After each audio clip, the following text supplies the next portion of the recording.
Alors, déjà bonjour à tous et puis je te remercie toi Aurélie et puis l'association Respect Océan de me donner la parole pour présenter un peu mieux mon projet aux participants de cette session.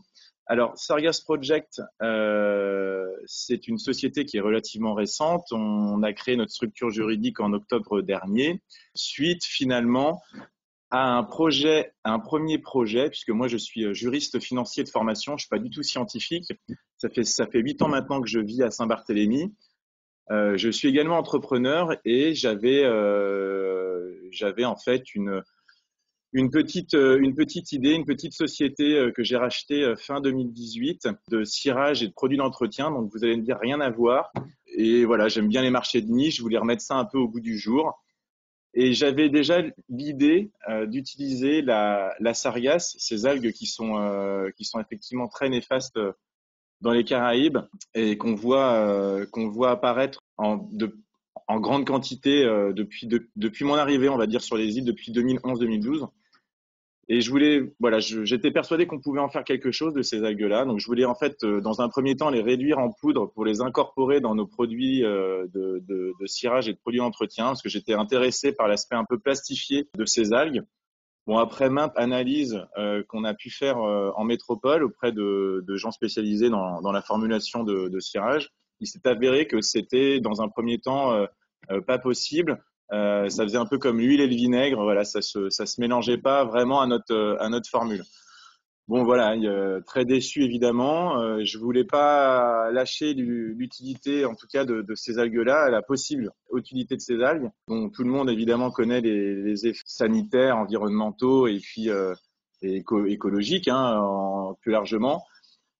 Et donc j'ai eu l'idée en fait d'en faire un packaging pour nos produits. Je me suis dit, tiens, les algues, je suis encore une fois pas issu d'une formation scientifique, mais je me suis dit, tiens, c'est un végétal marin, ce sont des végétaux qui doivent avoir forcément un peu de cellulose dedans, pourquoi pas essayer dans ce sens-là. Alors, dans un premier temps, j'ai regardé un peu ce qui se faisait aux alentours, évidemment, dans les îles qui nous entourent. Régionalement, j'ai rien vu de, personne n'était capable, en fait, moi je me suis placé en tant que client, personne n'était capable de me fournir ce papier 100% Sargasse. C'était compliqué, c'était pas abouti, c'était nouveau. J'ai regardé un peu plus largement au Mexique, Canada, il s'y intéresse aussi, aux États-Unis, en métropole. Personne n'était capable de me donner ce papier. Alors bon, je me suis dit, je suis pas plus bête qu'un autre, je suis assez curieux de nature.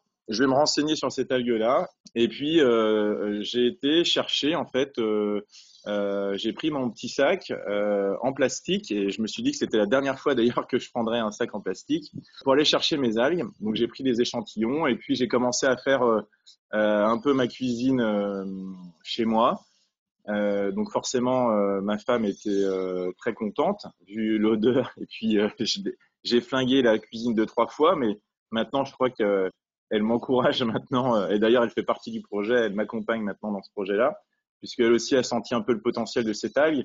Parce qu'en fait j'ai fait un premier essai de pâte qui était suffisamment donc je lui ai donné une utilité à cette pâte-là. Hein. J'ai fait une première feuille de papier et cette feuille-là, en séchant, elle était suffisamment solide et flexible pour me dire, tiens, il y a peut-être quelque chose à faire avec cette algue. Il faut peut-être aller plus loin, peut-être creuser un peu le cheminement d'élaboration de cette pâte. Donc du coup, j'ai amélioré le process et je suis arrivé à faire un papier, on va dire un papier tout à fait acceptable, qui est vraiment pliable, froissable, on peut écrire dessus, etc. Et c'est de là, en fait, où vraiment est né Sargas Project. Donc, c'est pour ça que je voulais parler un peu de ma première société, puisque c'est un peu lié aussi dans la genèse du projet. Et à partir de là, je lui ai donné une utilité à cette feuille et j'ai fait un premier sac 100% Sargas que j'ai mis un peu sur les réseaux sociaux en local. Et c'est là, en fait, où effectivement le projet a reçu un réel engouement et on a commencé à en parler.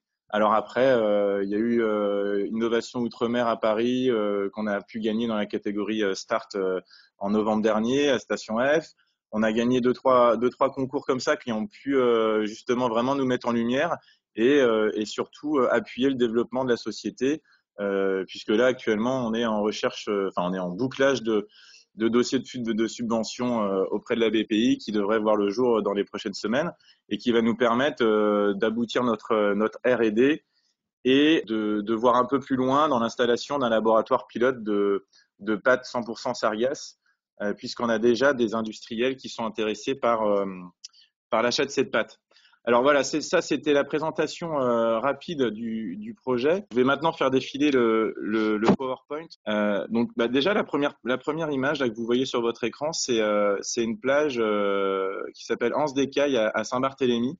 Donc et ça, cette photo-là, on va dire, elle a 9 mois.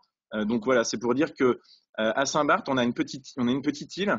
Mais on est impacté comme toutes les îles finalement. On est une petite île, donc on a 6000 tonnes de sargasses qui s'échouent par an sur l'île. Donc forcément, en Guadeloupe, c'est 10 fois plus parce que l'île est plus grande. Mais voilà, on est aussi impacté comme toutes les autres îles des Caraïbes.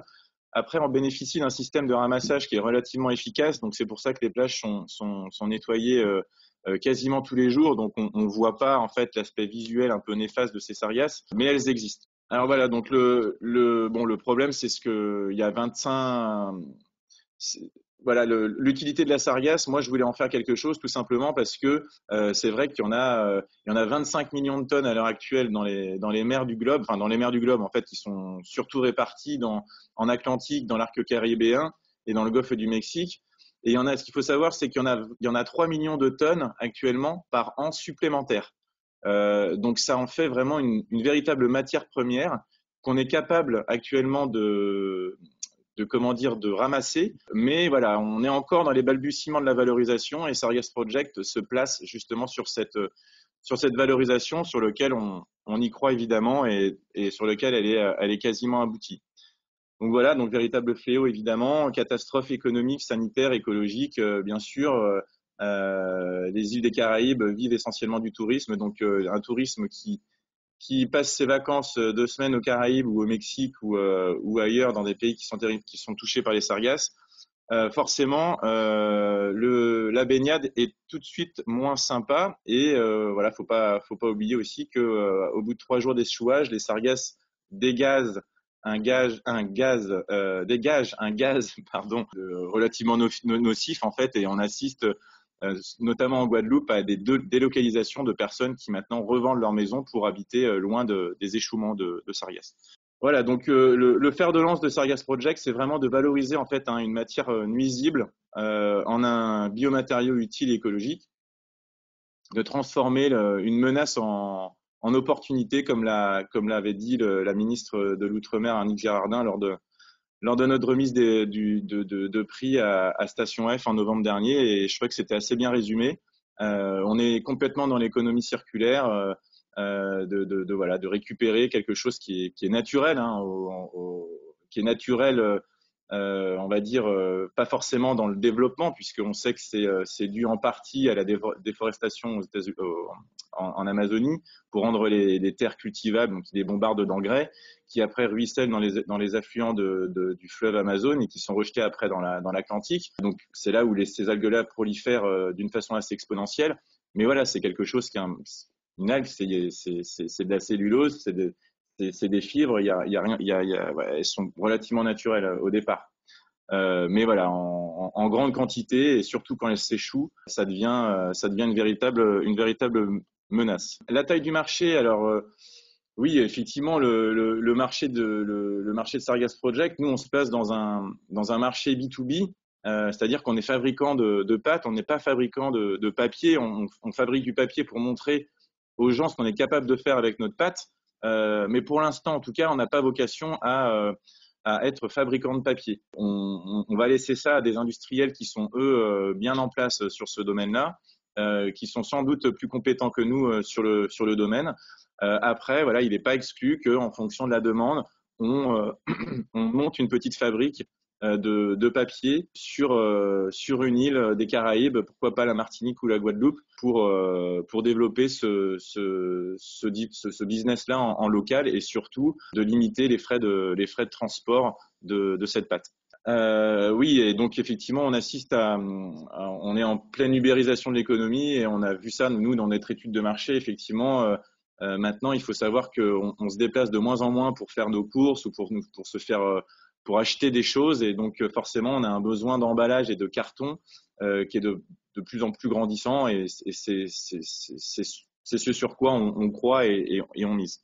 Bon, notre business model, il est relativement simple. On se place sur une pâte 100% sargasse. On combine la cellulose qui est contenue dans ces algues-là avec l'alginate. En fait, c'est une espèce de molécule qui permet de faire le liant et qui donne cet aspect plastifié et qui permet d'avoir des propriétés en fait du papier qui sont assez incroyables. On peut le former, on peut le mouler.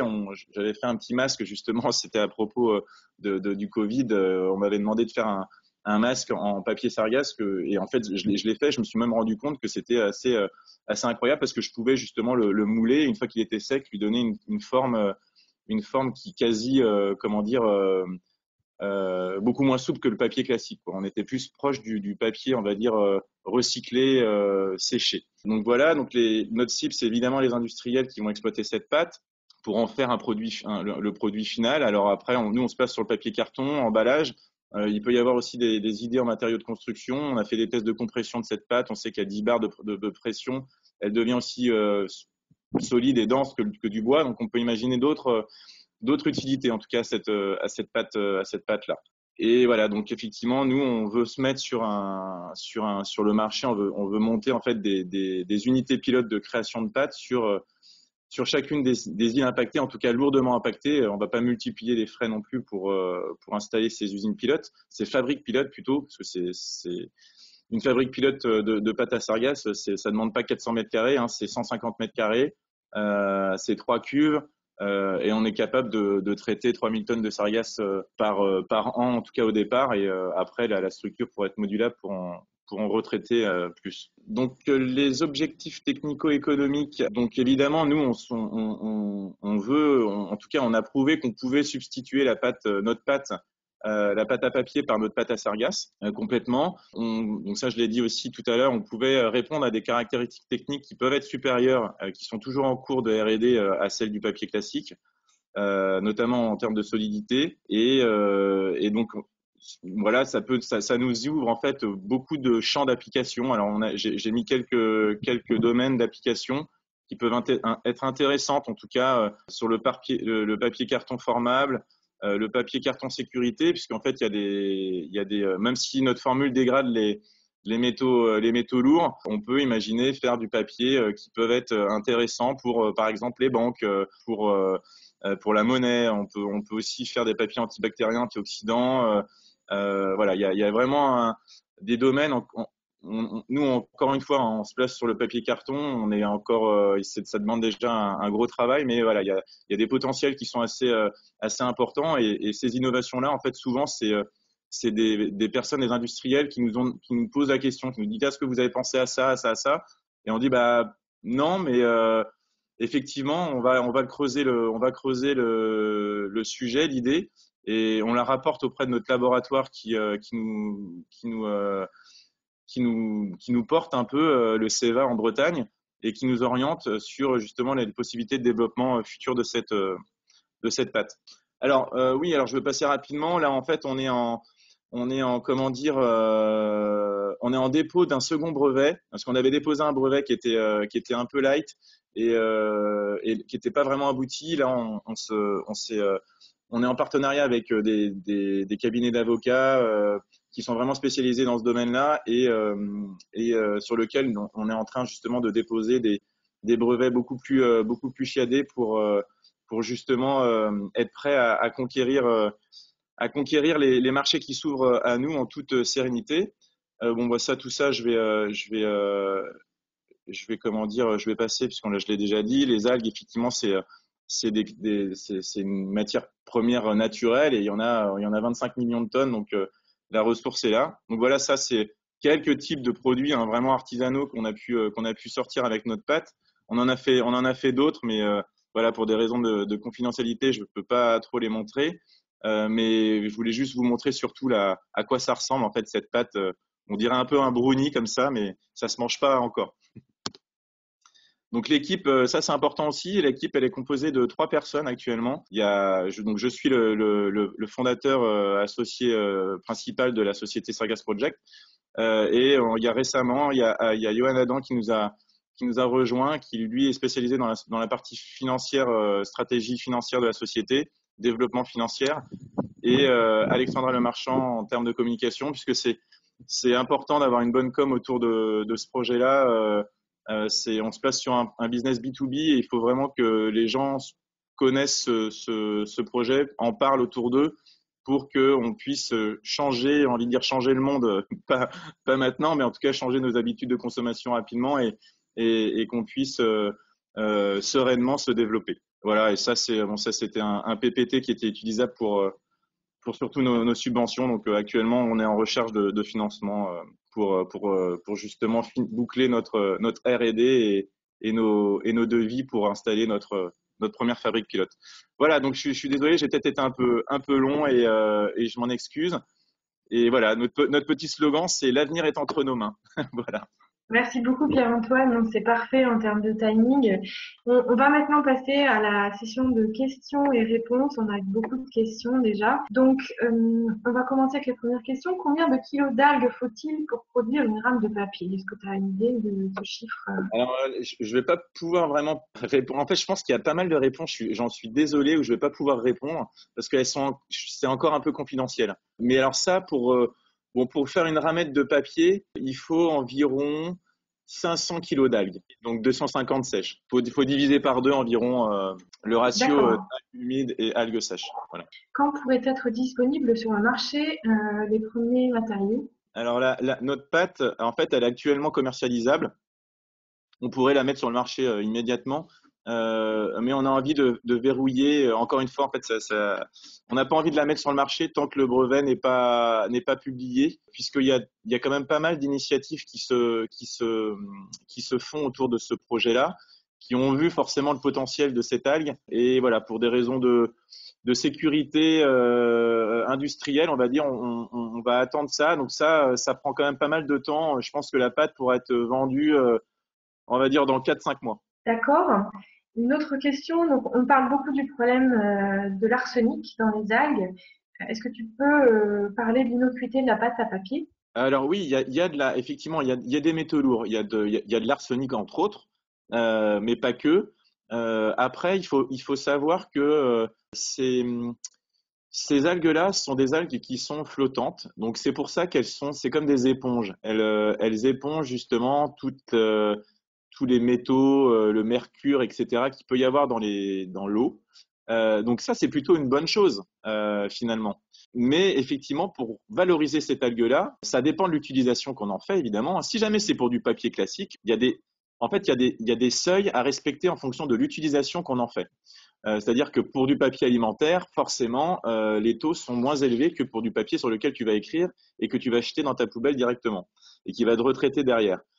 Il se trouve que nous, on a placé la barre haut puisque on s'est placé immédiatement sur le contact alimentaire. Donc forcément des normes très drastiques. Et il se trouve que notre formulation dégrade les métaux lourds, donc on est en deçà des seuils acceptables, mais on est toujours en phase de R&D parce qu'on a un métal qui nous pose problème, c'est le plomb, puisque l'intégralité des métaux peuvent se dégrader. Ça, il n'y a pas de souci, il n'y a pas de problème, on sait le faire. Mais le plomb, ça se dégrade pas. Mais par contre, ça peut se rendre inerte, tout à fait naturellement. Et ça, justement, on est encore en cours. C'est pas encore gagné, c'est pas encore soulevé. Bon, c'est une question de temps, hein, ça le sera. Mais effectivement, on a encore ce petit problème de plomb qui n'est pas un problème pour du papier sur lequel tu vas écrire. Encore une fois, ça on s'en fiche.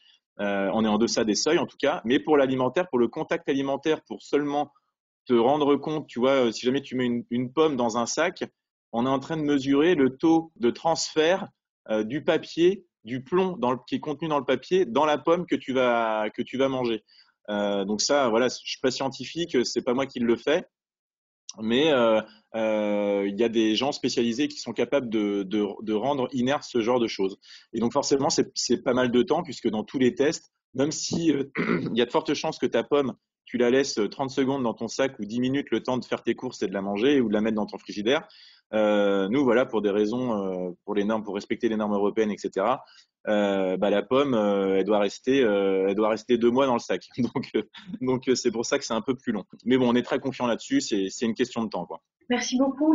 La transformation demande-t-elle beaucoup d'énergie? Et si oui, quelle énergie est-ce que tu... Ouais, alors ça c'est une très bonne question qui nous est souvent posée, puisque effectivement la fabrication du papier c'est quelque chose qui est très énergivore. Faut pas se cacher, effectivement il y a besoin d'énergie.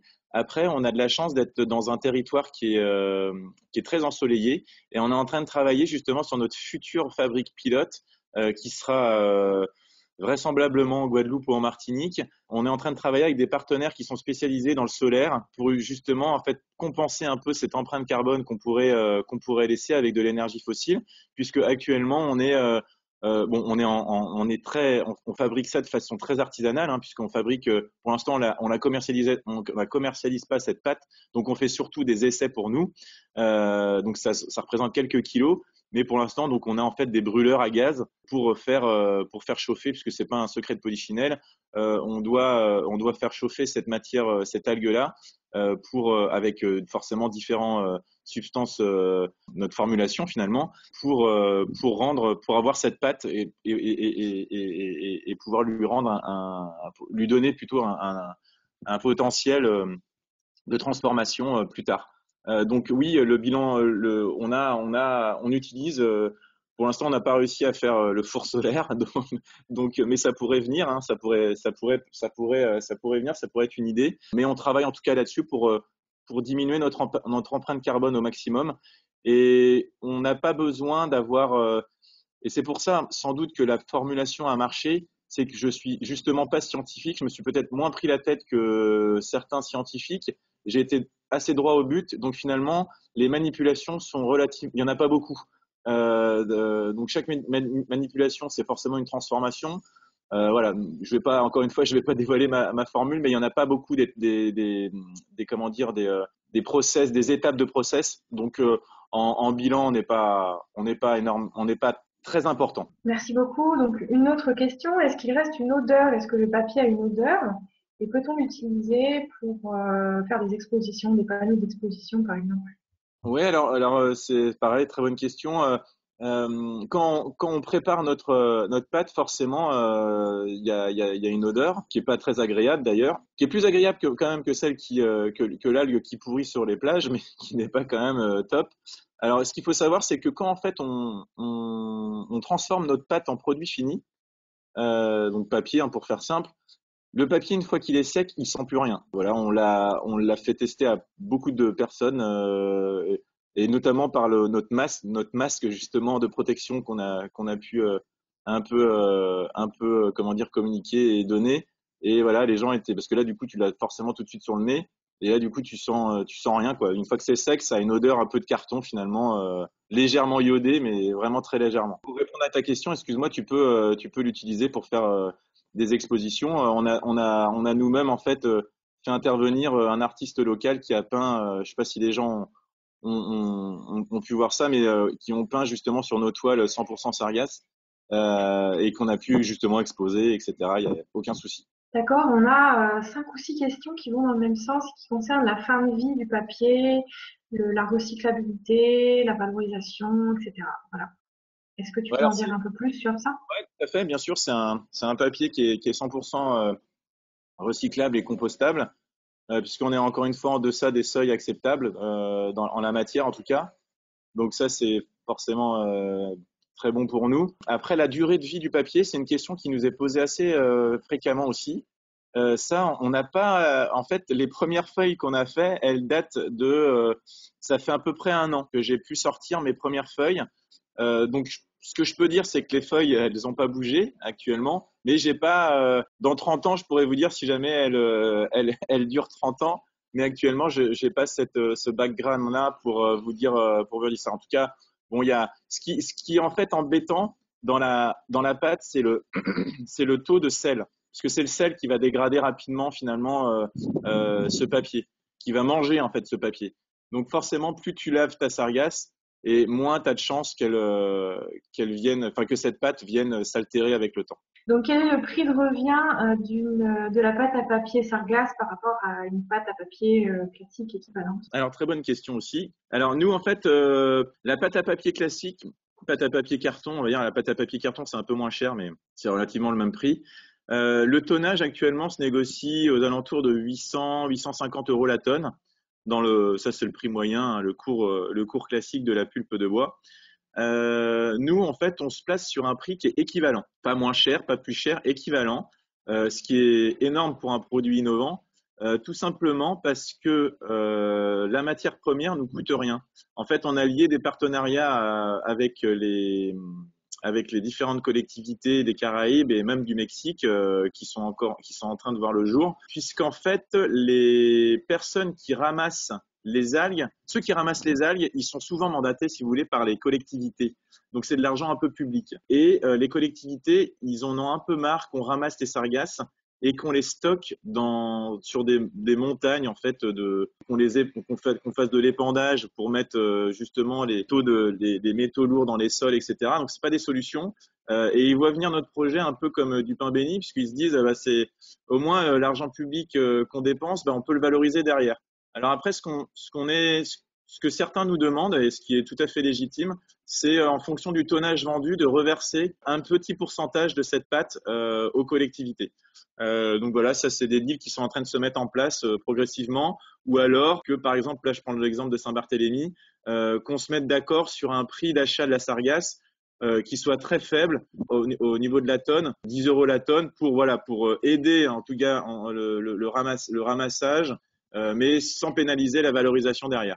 Donc pour l'instant, on est plutôt verrouillé. On essaye de faire des contrats à long terme pour que justement verrouiller ça sur plusieurs années, puisque évidemment, si jamais il y en a qui voient qu'on commence un peu à gagner de l'argent là-dessus, ils vont peut-être se dire, ah bah tiens, la sargasse, on va peut-être pas la mettre à disposition ad vitam aeternam. Donc voilà, c'est un peu l'objectif. Pour l'instant, il est complètement réalisé. Les gens sont conscients de l'impact négatif que ça a sur toutes nos îles. Et même plus largement, hein, je dis île parce que j'habite à Saint-Barthélemy, mais on voit que ça prend vraiment beaucoup d'ampleur. Il y en a même voilà, en Afrique. Hein. On parle de la ceinture de Sargasse maintenant, hein, des côtes africaines jusqu'à l'Amazonie. Donc il y en a vraiment énormément. Donc voilà, tout ça, ça se met en route. C'est plutôt dans le bon sens. Et c'est pour ça que justement, on peut se placer sur un prix équivalent, puisqu'on a on n'a pas beaucoup d'étapes de transformation de cette pâte. On mutualise beaucoup de coûts en termes de production. On est capable de faire des usines vraiment à taille réduite, puisqu'on n'a pas beaucoup de besoin de matériel finalement pour fabriquer cette pâte. Et contrairement au bois qui flambe, parce qu'il y en a de moins en moins forcément, la matière première, ben la sargasse, il y en a de plus en plus et c'est nuisible. Donc voilà. Donc pour toutes ces conditions-là, on peut se placer sur un prix qui est équivalent à la pâte à papier classique actuellement. Merci beaucoup. On avait justement beaucoup de questions sur le procédé de ramassage des sargasses. Est-ce que du coup, c'est les collectivités directement qui te fournissent en algues et qui te les envoient? Est-ce que tu as une idée de comment se fait le ramassage? Ouais, alors le ramassage, c'est un domaine sur lequel nous, on n'est pas du tout, mais forcément, on est lié bien sûr à cette filière-là. Pour l'instant, on n'a pas eu besoin de solliciter des personnes, parce que des sargasses, il y en a quand même pas mal. Donc, en fait, quand on en a besoin, moi, j'y vais directement et puis je les ramasse. Mais effectivement, dans l'optique toujours pareil de notre fabrique pilote, on est en train de dealer justement avec la collectivité enfin la collectivité ou les collectivités plus largement ou les mairies, les municipalités plutôt, leurs camions de ramassage, bah, au lieu de les déverser justement en déchetterie ou sur des champs, etc., bah, ils les mettraient directement en fait dans notre bac de rétention de transformation. On a, donc le ramassage, je vais passer assez rapidement là-dessus parce qu'il y a il y a les ramassages en mer, il y a les bateaux. Pour le ramassage, voilà, il y a pas de souci, la filière est bien organisée. Eux, ce qu'ils veulent juste, c'est trouver des gens qui les valorisent derrière parce qu'ils les ramassent mais ils savent pas quoi en faire pour l'instant. Donc voilà, mais il y a une question qui est assez liée en fait au ramassage, c'est justement le stockage. Et c'est une question, peut-être que tu l'as posée parce que c'est une question qui m'est très souvent posée, parce que les sargasses en fait elles se dégradent, ça je l'avais dit tout à l'heure. Au bout de 3 jours, si tu veux, elles pourrissent et on n'est pas capable de les transformer. Donc en fait, il faut les ramasser rapidement et il faut surtout trouver un moyen de les stabiliser, ces sargasses-là, pour qu'on puisse les transformer tout au long de l'année, en fait, j'ai envie de dire, puisque les sargasses sont soumis à des périodes d'échouement plus ou moins massifs. Il y en a pas toute l'année, heureusement d'ailleurs, alors malheureusement pour le projet, j'ai envie de dire, mais heureusement pour les îles justement en règle générale. Donc ça, en fait, on est en train de justement de chercher, de trouver. Bon, ça y est, on a en fait l'idée, elle est toute bête. La sargasse, une fois qu'elle va être ramassée, on va la faire passer dans un four. Bon, alors là, c'est pareil, hein, ça utilise de l'énergie, mais on pourra trouver des moyens de justement d'alléger en fait cette énergie pour comment dire, la rendre inerte, la déshydrater en fait, pour qu'on puisse la travailler tout au long de l'année. Et en plus de ça, elle va perdre de sa densité et comment dire, elle va prendre moins de place. Donc on va pouvoir la stocker plus facilement. Très bien, merci beaucoup. Donc, on va poser une dernière question. Quelles autres applications hors papier peut-on imaginer et est-ce qu'on peut imaginer qu'à terme, la pâte puisse se substituer au plastique? Alors, je vais essayer d'être court. Donc l'utilité de cette pâte, encore une fois, nous on s'est placé vraiment parce qu'en fait c'était lié avec notre premier projet de faire un emballage. Donc on s'est placé vraiment sur le carton papier d'emballage. Donc c'est là-dessus qu'on a travaillé au début, etc. Il se trouve qu'effectivement, on peut, avec plusieurs partenaires, plusieurs fournisseurs qui nous ont aidés là-dessus, on a pu détecter des applications qui étaient très diverses de cette pâte-là et on a utilisé les caractéristiques techniques uniques de cette pâte pour justement la développer sur comment dire, sur plusieurs tableaux d'application. Alors, pour en citer quelques-uns, il y a les matériaux de construction. Alors pour en faire à peu près un substitut du bois. Des tests de compression sont satisfaisants. Après, il faudrait creuser, tu vois, pour faire des bancs, par exemple, un peu du mobilier urbain, si tu veux. Ça pourrait être une idée. Mais ça demande beaucoup de recherche encore. On a cette idée-là, on la verrouille, mais c'est pas celle pour l'instant, on fait pas à pas et on essaye de mettre notre pâte à papier sur le marché. Mais ça peut être une application qui va être sans doute prochainement étudiée. Il va y avoir aussi le papier un peu style infalsifiable, on va pouvoir utiliser les ions métalliques qui sont contenus dans ce papier-là pour justement éventuellement travailler avec les banques pour avoir un papier qui peut être monétique, pourquoi pas. Ça, c'est une demande en fait, hein, directement des banques, tu vois. Donc c'est eux qui nous ont fait penser un peu à ça. Après, en termes de plastique, pour la substitut du plastique, oui, c'est une très bonne question parce que dès le début, si tu veux, j'avais vu que ces algues-là avaient donc je savais pas que ça s'appelait l'alginate, moi, à la base. J'ai su après que c'était ça qui rendait justement cet aspect un peu plastifié à la pâte qu'on produisait. Puisqu'en fait, le papier qu'on fabrique, qu'on peut fabriquer avec notre pâte actuellement, c'est un mélange de papier et de plastique.